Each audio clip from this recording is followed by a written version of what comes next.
Hello, welcome back to Business as Unusual. In today's episode, I chat with Yinka Ewuola, a business strategist who's all about helping women create wealth. We dive into her journey, the power of money, and why understanding cash flow is crucial. It's a fascinating chat you won't want to miss.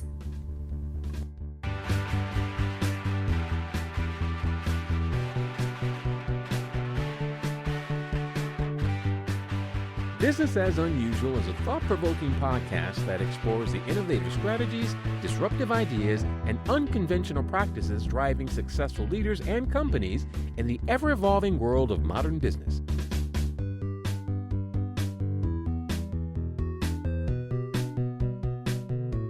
Subscribe, comment, and share for weekly inspiration with our host, Aicila. Hi, welcome to Business as Unusual. I'm here today with Yinka. Would you be willing to introduce yourself to everyone and tell us a little bit about what you're up to?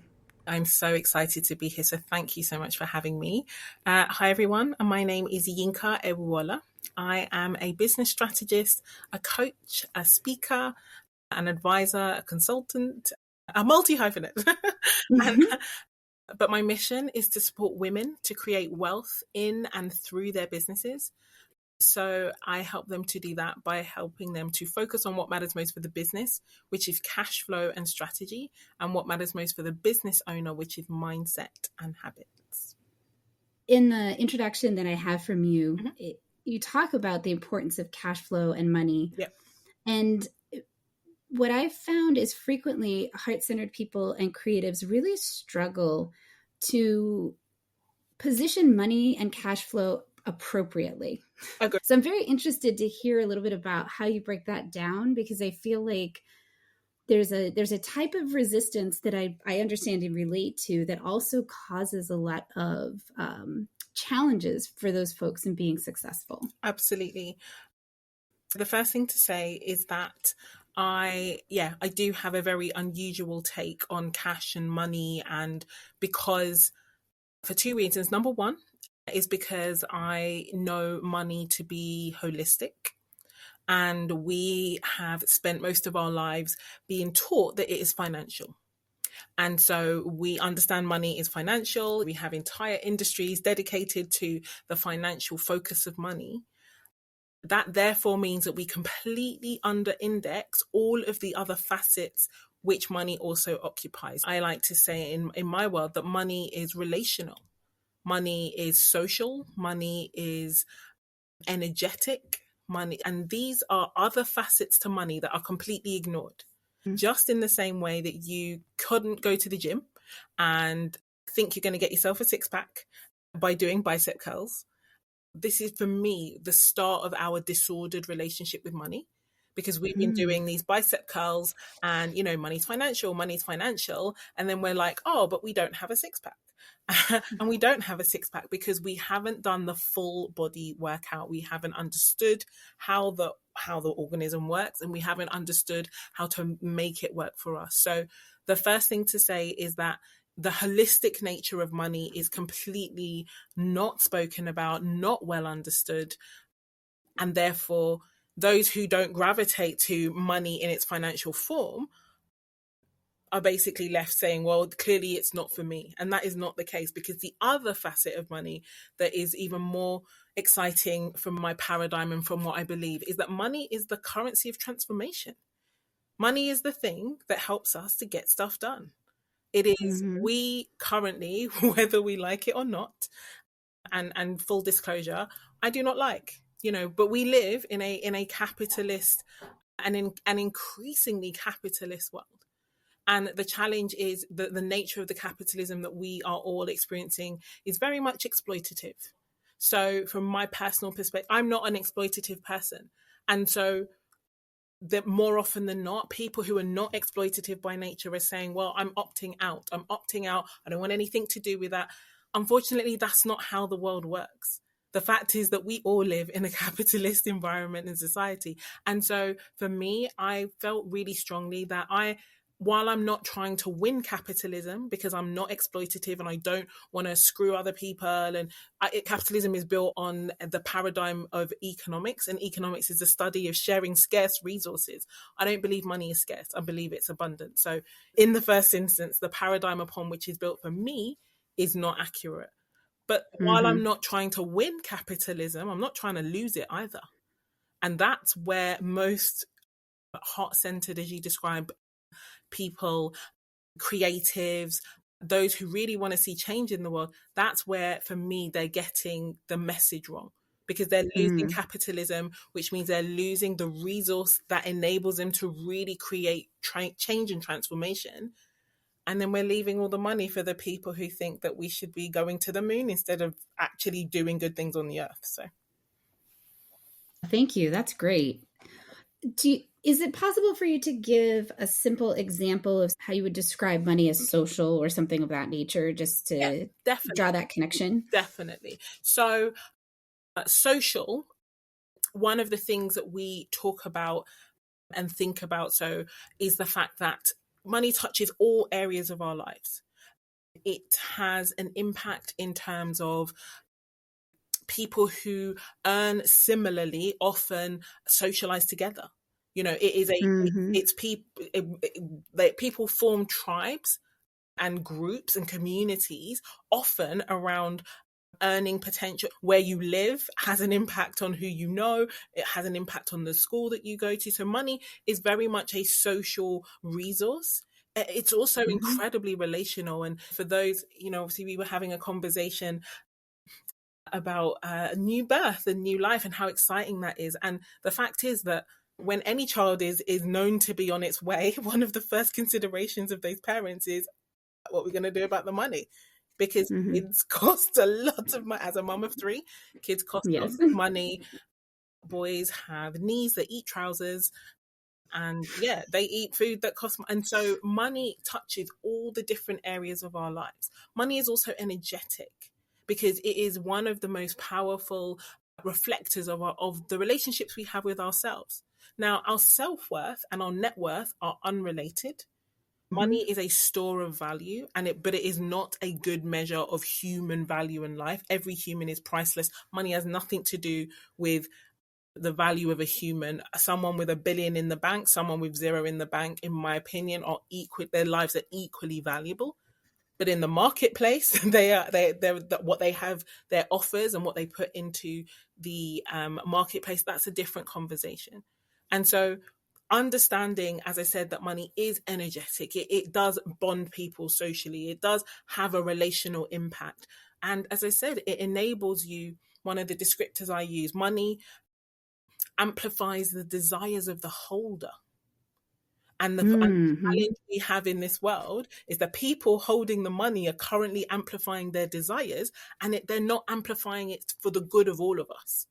I want more people who have a heart to see this world change, to want to see the world better. I want them to be holding more money so we can amplify their desires and the world can improve and be better for all of us. I'm here for that. I'm here for that too. Oh, great. I love talking. If I get to talk to creatives after like 10 or 15 minutes with me, they're like, yeah, let's go make money. And I'm like, yes, that's exactly what we want. We want people like you with the best ideas and the most loving heart and the most generous spirit. You're the people who need to hold more of the money. Yeah. So something in you created a spark of action. So like you obviously, we're all unique, and yet other people have had your skills, your interests, your experiences.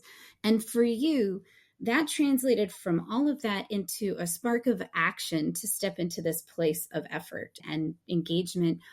Do you know what that was? What created that action, whether it was something, an experience or a story or just something about who you are? I think there's a couple of things. And they're very much found in my backstory. So the first thing to say is that I'm the second of 4 children. And if you ask my elder sister, she'll tell you I'm a classic middle child. And I I'm just somebody who I was born to two of the most hardworking, incredible people you will ever meet, who I've never seen people work harder than my parents. And so it frustrated the hell out of me from a very early age to see them work so hard and not to create wealth. And that gave me the initial insight that money doesn't care about hard work. That's not how it works. The hardest working people are not the wealthiest people. I was like, okay, well, since I genuinely don't like being poor, since, and my accent will indicate I'm based in London. I was born in London, but we are of Nigerian Yoruba heritage. So, my parents were incredibly brave, and they moved thousands of miles away from everything they knew and everyone they loved to create a better life for us. And they did. I'm seeing further than they ever will because I'm standing on the shoulders of giants, and I don't take that lightly. But I also grew up in an environment and in a society where it was very clear to us that we did not belong here, that this is not what beauty looks like. We got those messages loud and clear. I heard them and I would listen to, and even though I'm a member of the global majority, I'm living as an ethnic minority. And I'm seeing how the structures are working to create the outcomes by these various groups. And in my own mind, I was like, I'm not about that life. I'm not about that. For me, the difference doesn't have to mean disadvantage. And I was very clear that it wasn't going to be a disadvantage for me. I took it that I was absolutely going to create the outcomes I wanted to. And that meant that I had to learn the game. I had to learn the game of money. I had to learn how it worked. I had to learn the rules. And it was clear to me that even though my parents and those around me worked incredibly hard, they were not learning the money rules. And so they were not winning the money game.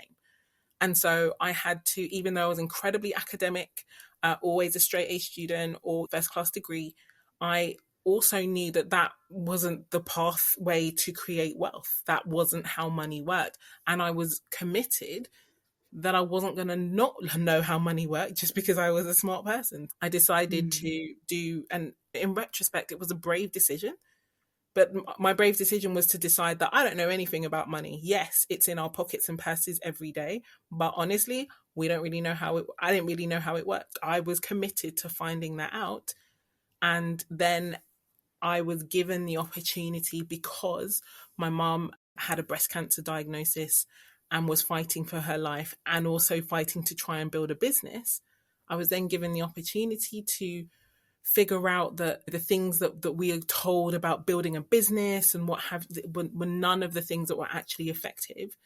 Thankfully, I didn't follow the advice that we found. My mom kicked cancer's butt and she's healthy and well with us today, and I'm grateful for that. It's really encapsulated in the idea that I did not come from a rich family, but I decided a rich family would come from me. And I was like, that's non-negotiable. Like I get but one life. I get one wild and precious life.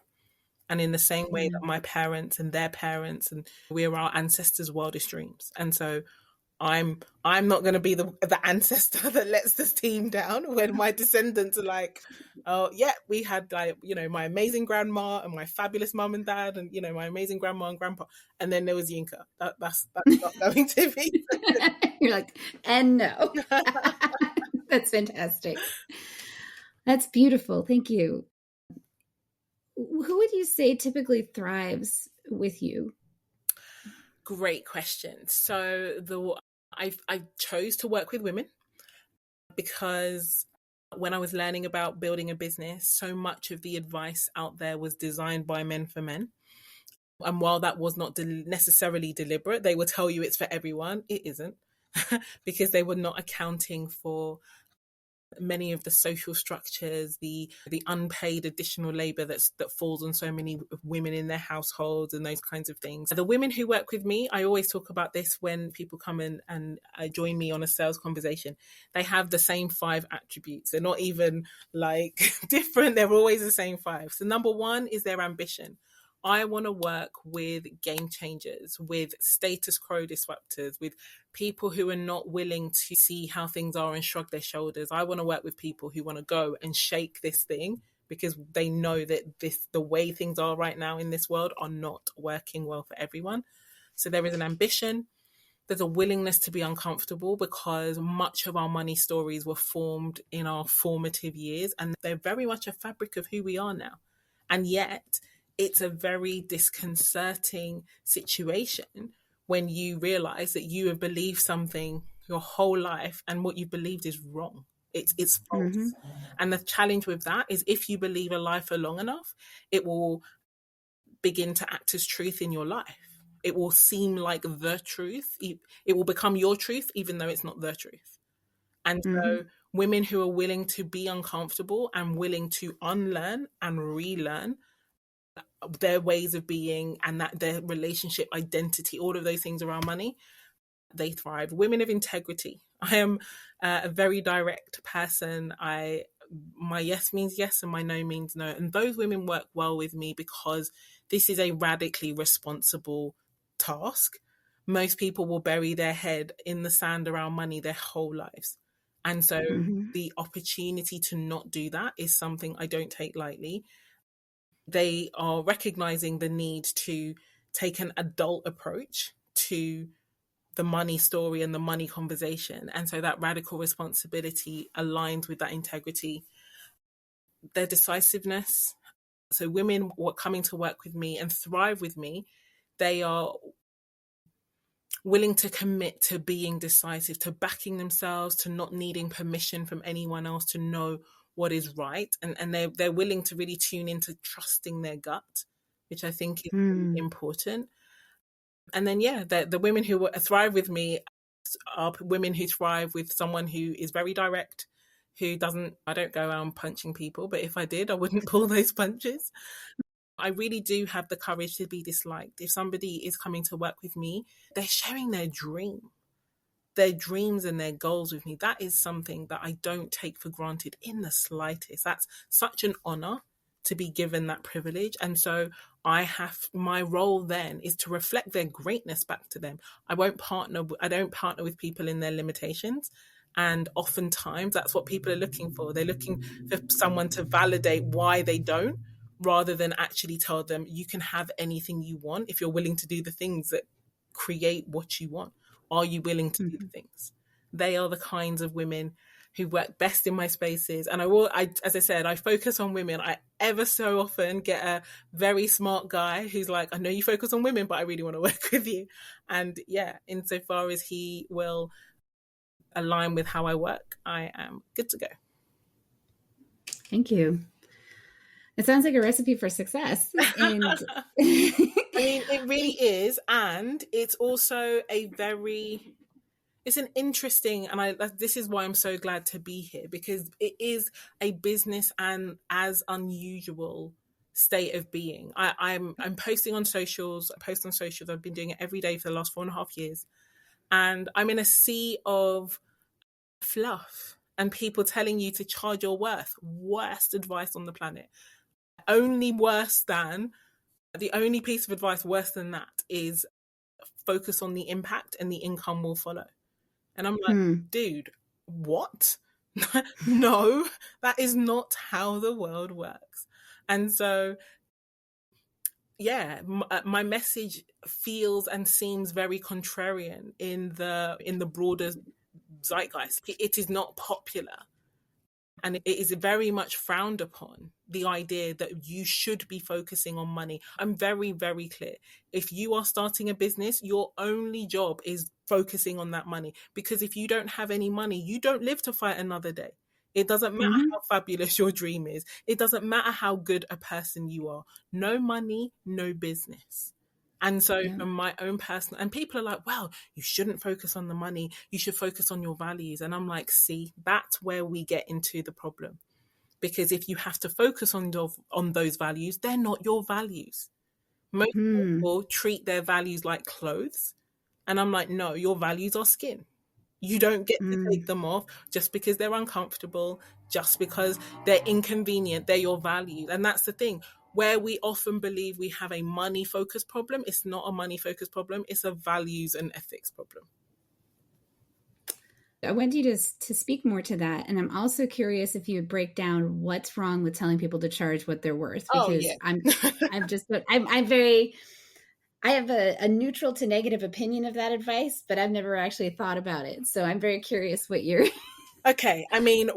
So first of all, there's a host of things wrong with the advice, but at the very core. So my opinion is you should charge for what you're selling.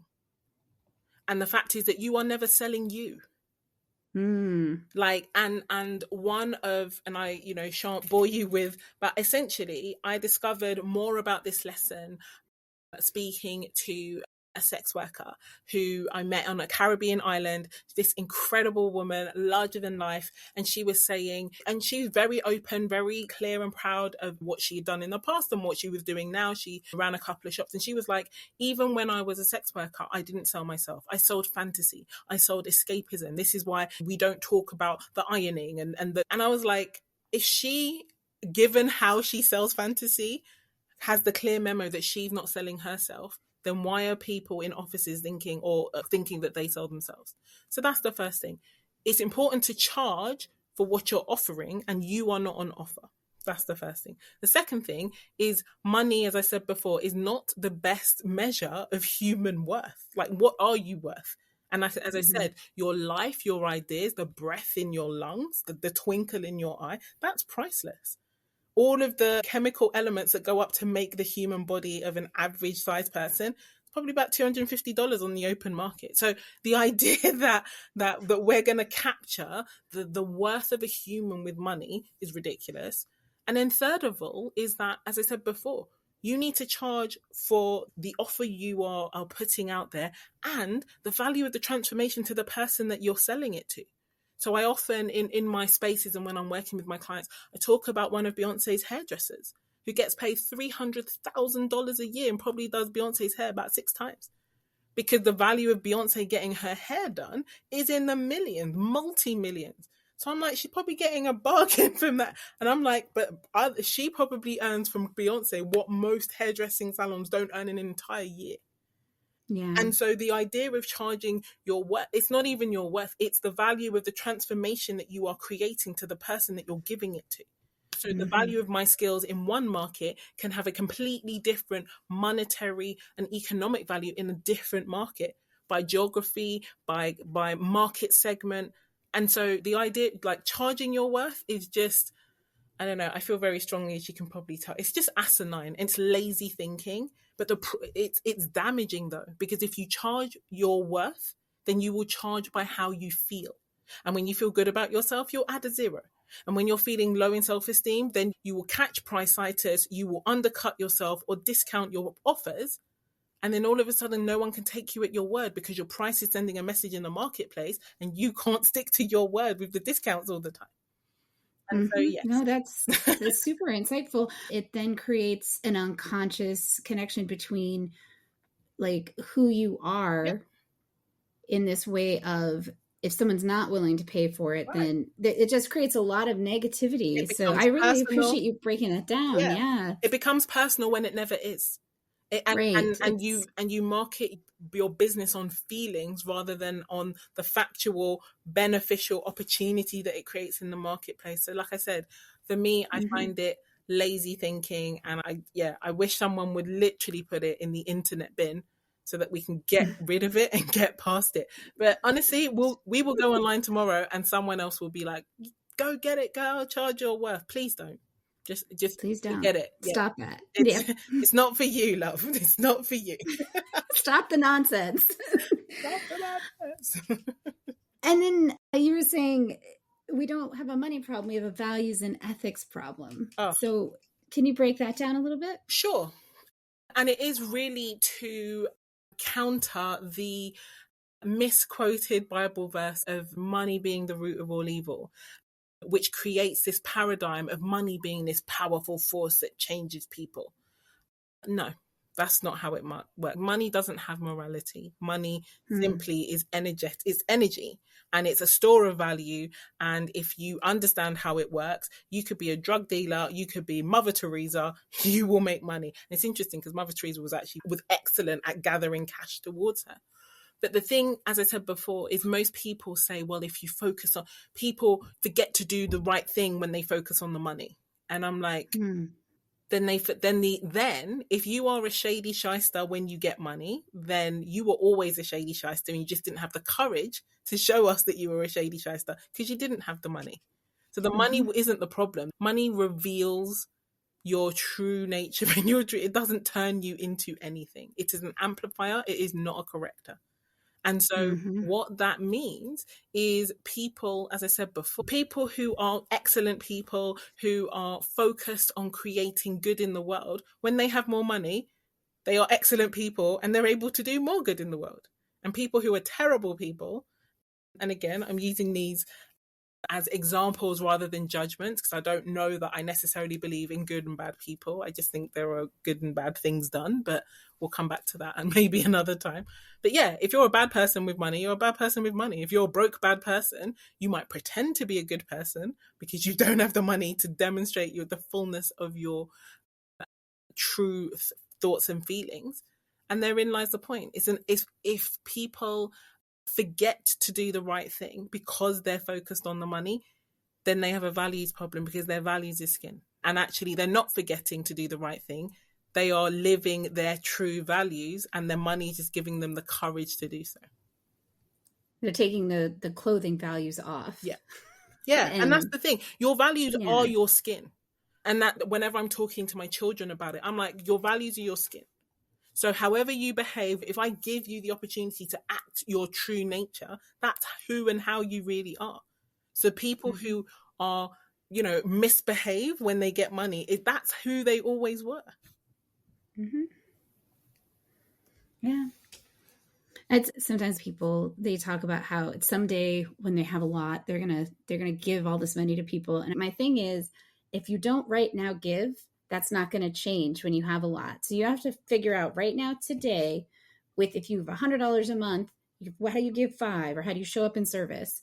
Because exactly that, money is an amplifier. And if you are not taking something now to give, that's not going to change when you have more. You'll find excuses or reasons or limitations to make sure it all stays right here. Absolutely.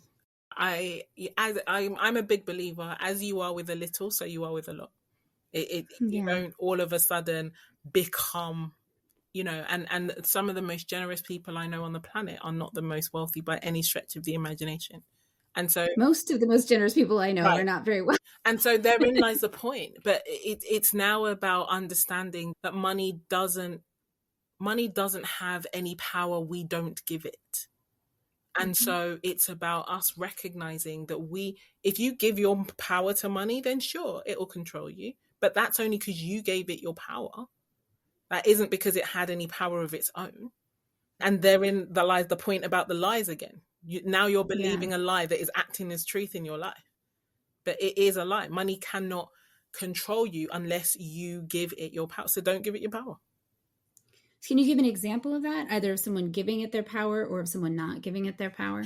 Yeah, I love this example in terms of a business setting. So I work with women, and a lot of these women work in corporate spaces, and corporates are renowned for being terrible at paying.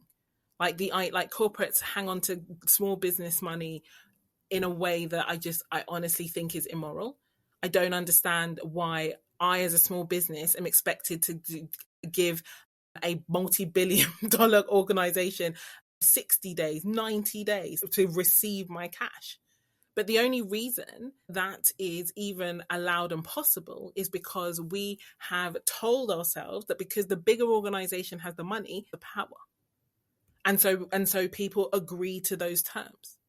Now, when I work with corporates, I don't agree to those terms. And when they say that it's not possible for me to be paid upfront or in pieces or what have you, then I say, okay, then I am not the person to work with you. And all of a sudden they're like, whoa, hold on a second. And so many of them in the first instance have said, well, we can't. And I'm like, yeah, you can. If Simon Sinek or Brene Brown came to you and said, you hit them up for a talk, and yeah, kudos to Simon Sinek and Brene Brown, I'm presuming, but if they said, I need you to pay me up front, you're not going to turn around and say no. You're only turning around to say no to me because you believe to be the party with the power because you're the party with the money. Mm-hmm. But therein lies the point, because I am fully aware that while money is abundant and everywhere, what you're asking me to give you is only available from me. I am the party with the rare commodity, so I'm the price, not you. And therein lies the point. And it's so incredible. Every time I've pushed back, whether with me or with my clients, all of a sudden what was impossible, and often the person that's sitting in front of you has been told it's not possible, so they didn't even know it was different. Unfortunately for them, I used to work in investment banking and financial services, so I know that you can make payments any day you like. And so the idea that all of a sudden I don't have to agree to those terms, and I'm not going to, and I'm happy to walk away. And once you're happy to walk away, all of a sudden the power really shifts. But most people in general, and again, obviously I work with women, so most of the part, they didn't even know that they were able to do that because they're the big institution with the big money. And I'm like, money is everywhere. Money is everywhere. But what you have and what you bring to the table is only coming from you. Mm-hmm. Super wise. Everybody listen up. Like, I'm taking it all in. Funding these multi-billion-dollar organizations. It's disrespectful. Mm-hmm. You're not a credit-giving institution. Mm-hmm. You're in there, you're doing a talk or delivering training. You're delivering training to a room full of people who were there in their day job. And even then, they've given 30 days worth of credit by being paid at the end of the month. But the fact is, everyone's being paid this. Why would you do it for free for 2 months? Mm-hmm. Wild. No, it's true. Well, it's not just that. I have a friend who's an actor, and they don't get paid. Like sometimes it'll be 60, 90, 4 months after. No. And so they're like, but they have to, depending on what they're doing, if they're doing a show or something, they literally have to live at the theater, or they have to, but they don't get anything. And it's kind of like, I agree. I think it's exploitive. It is exploitative. And it's, it is exploitative. And to be honest, I also know, and again, I'm not so familiar with so many, but in the arts industry, that's very much a feature of what is accepted. Mm-hmm. I assure you, Brad Pitt's not waiting 4 months for his money. Jennifer Aniston's not waiting 4 months for her money. Idris Elba's not waiting they're not waiting. But it's where you understand that you are the prize and you're the person with the power, that the money is abundant. And it's being willing to walk away, not allowing yourself to be tied into things that don't work for you on account of the money. No, I think that is so important. I'm going to say it again. Do not be tied into things that don't work for you, especially if you're working for yourself. That's a big part of, if you're stepping into creating something in your life, making sure that you understand what it is that works for you and then how to create it so that it does. Absolutely. And therein lies the point, because as I said before, money is holistic. So that does require you to have some financial understanding. The only way you can walk away from a deal that involves giving you cash is if you don't need the cash. So you have to be able to put yourself in a position of not needing the cash when you walk in. Yeah. Or you're going to have a bunch of faith if you need the cash and you're walking away, that something else will come up. And to be honest, I've been in both situations, and it's not easy at first. But the point is that for me, money is an incredible, powerful resource, but it's a resource. Mm-hmm. And the magic comes from my ideas and my offers and the way that I think and how I want to help people. Like, money is everywhere. And if it's not this person, it'll be the next person. Can you share some advice that you've received that's influenced the way you approach your work? Yes. I am one for advice. Having grown up in the church and being a person of Christian faith, I've sat in many sermons every Sunday. I was born on a Tuesday, went to church on a Sunday. And I think one of the things that has been very powerful in terms of advice that I've been given is what we've described in terms of the separation of our self-worth from our external financial or net worth. So this is a work in progress as well. And it's interesting that this has come up for me because this is something I am working on a daily basis. It's very easy in the world that we live in to tie how we feel about ourselves to the things that are going on, or if you just got a new client, or if you see lots of zeros in the bank account. But the advice that I was given was to not let the wins go to your head and not to let the losses go to your heart. And it has proven to be a powerful paradigm that I often have to keep reminding myself, because I'm not someone who necessarily lets the wins go to my head, but the losses do find a way into my heart. But yeah, I think that piece of advice and trying to steady that ship around my self-perception, no matter what is going on, it really reminds me, whether it's Viktor Frankl in Man's Search for Meaning, or that having that invincible summer is something that I'm very focused on, because business is not a joke. It is not a party, and it is not a joke. And most people, I talk about the statistics of business failure. It's wild that 90% of businesses go out of business in 5 years or less.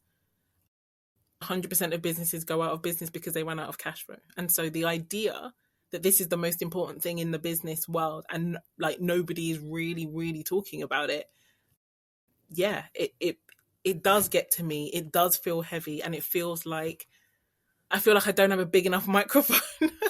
And I got to do what I can because so many people start businesses and they can't afford to fail.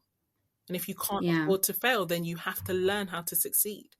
And so, yeah, I'm doing everything I can to make sure that enough people know this message, understand that money is a powerful resource and tool for their disposal. It doesn't have power over them that will turn them into a terrible human. And more importantly, it gets to amplify their hopes, their dreams. It's one of the metaphors I like to use is we are the generals and money is our soldiers. And they are the best soldiers in the fight against poverty, against ignorance, against injustice. Money is the best soldier, the best inventory against all of that.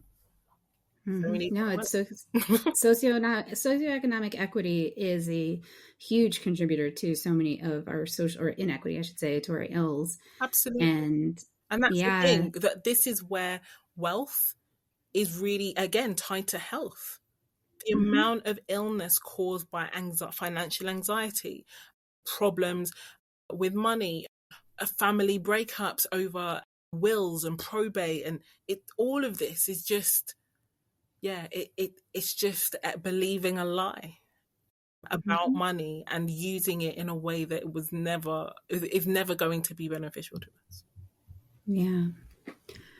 So I having a business and working in this area, I think specifically, there are days that are, and sometimes hours, days, weeks, where you're like, those losses are in your heart, or you just feel the weight, right? Yep. Like the weight of the world and the weight of what you're doing, and the sometimes it feels like it's an uphill battle. So can you talk a little bit about what you do to keep yourself inspired or to recharge? Well, one of the things that I really do, and it sounds cliche, but I really do lean into why I'm doing all this stuff. And there are immediate reasons why I'm doing this stuff. Like I'm, as I said, I'm a wife of one, I'm a mum of three, and there are things that we want to be true in their lives by their specific milestones that weren't true in ours. It's really present in my mind to create advantage for my children, to live my one wild and precious life to the full. But the other thing I would say is that I have such a bigger mission. Like before I'm done in what I'm doing, it's my intention to support 10,000 women to build £1 million, $, euro businesses. That's £10 billion of spending power. And the thing is that when more women have more money, we spend on community, we spend on social issues, we spend on structural improvements, and we spend on health, we spend on the environment. And I'm done. I'm sick and tired of watching women negotiate with problems when if you had the cash, you could just finance solutions. And so I really lean into my why, and that sees me far. But the only other thing I will add is that I'm really committed. So the hashtag that guides my work is rich and rested. Because I come from a long line of dynamic, incredible, resourceful, entrepreneurial women. And I do not come from a line of well-rested women, of women with calm and regulated nervous systems. And I'm like, that's going to be the legacy. I don't have daughters at the moment until, God willing, my sons get married, but I don't have but that's going to be my legacy, is that my sons get to see a woman who can create wealth, but can also focus on health, who can absolutely be rich and also be rested. And that helps me to focus on the how of what I'm doing. I could hustle and hassle my way into a huge business, and I don't want that. I'm going to have this huge business, but I'm absolutely going to make sure that I am also rested. I am also living in optimal, or at least improved and improving health. I'm not believing in one or the other. If I'm a believer in abundance, and I really am, then I choose both. No either or over here. It's all both. I think that is so important. It's actually one of the values that I talk about for businesses, sustainability, including sustainability for you as the entrepreneur, because if you exploit yourself, you will exploit other people, Right. because you will think that is normal. Right. And even though it's a culture of one, if you're building something, really being clear that whatever culture I create for myself is the same culture that I'm going to pass on to my contractors or my employees. And I have to show up in a way that's not self-exploitive. 100%. That culture of one is very, very important. It's the blueprint. It's this acorn that creates the mighty oak. It is absolutely imperative that we recognize that if it's not in the journey, it's not going to automatically appear in the destination. How we do things matter. And that, again, that is a lesson that women inherently understand and show up in. That's why they just need more money. They need to get that cash flow sorted. They need to really work on their mindset, gather the skills, improve their habits. And yeah, that's the work I'm supporting them to do. Wow. Well, I really hope everybody who listens to this checks out what you're up to, because I think this is a fabulous offering that you're putting out into the world. And I think it's the kind of thing that could really change things. For folks that are listening and they want to learn more or follow you, get in touch, what's the best way for them to do that? They can hit me up on email. So the email address is hello@calasuccess.com. Or they can come find me on socials. I'm over on LinkedIn each day, but I'm also on Facebook, Insta, X, and TikTok. Lovely. And anything else you want to add before we say goodbye? Just to say, first of all, thank you so much for having me and for the work that you're doing here. Honestly, I'm such a believer that business gets to be a force for good. I really want to see so many more people with beautiful hearts and incredible visions make an unreasonable amount of cash, because the more cash you have, the more overflow you have, the more you, as I said, get to amplify your desires. I cannot wait. I've had the pleasure and privilege of sponsoring a child all the way through school and university, and that sponsored child is an adult who is now sponsoring a child. So I am a sponsored grandma. The only space I am in, I'm happy to be called a grandma in this moment, but I look at all the cash I've sent to build schools and all the kids I've put through education, and these are only things I've been able to do out of overflow. And the thing is that the more money I make, the more I get to do the things that are important to me in the world. And that's the same for each and every one of us. Please do not give your power away to others, give your power away to money, or to sit there in judgment of how other people who have an excess of cash are spending their cash, when you could just use your own personal power and create the cash you want to spend it how you think it should be spent. That's great advice. Thank you so much for joining me today. I really appreciate it. And thanks everybody for listening. And we'll talk to you next week. Thank you so much for having me.